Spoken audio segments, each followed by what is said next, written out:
Tunturipöllöjen luonnonkanta on viime vuosina selkeästi pienentynyt ja vuonna 2020 Maailman luonnonsuojeluliitto määritteli lajin vaarantuneeksi ja sen takia Euroopan eläintarhaliitto päätti tuossa lajistokokouksessa alkaa kiinnittää enemmän huomiota tunturipöllöjen suojeluun.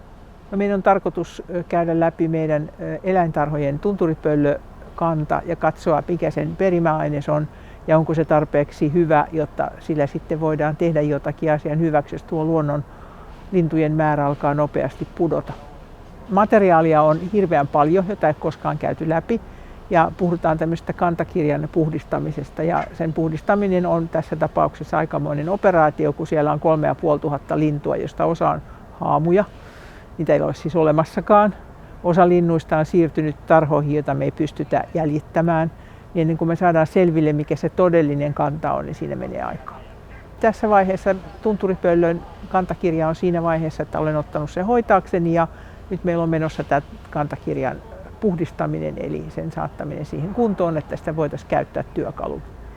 Koordinaattorin työtehtävät liittyvät siihen, että tämän lajin eläintarhakantaa pidetään silmällä, eli katsotaan kuinka paljon lintuja syntyy, kuinka paljon niitä kuolee. Laaditaan lajille hoito-ohjeet. Jos siellä on ongelmia sen eläimen hoidossa, niin sitten se pyritään yhdessä tunturipöllöjen pitäjien kanssa ratkaisemaan.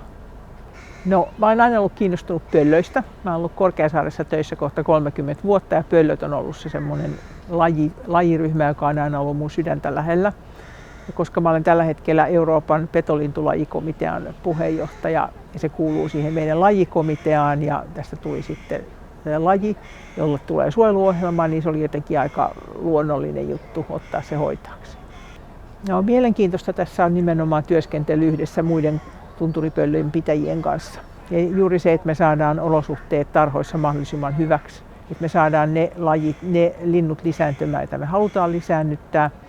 Ja sitten sellaiset ehkä huonot hoitokäytänteet saadaan pois, jos sellaisia löytyy.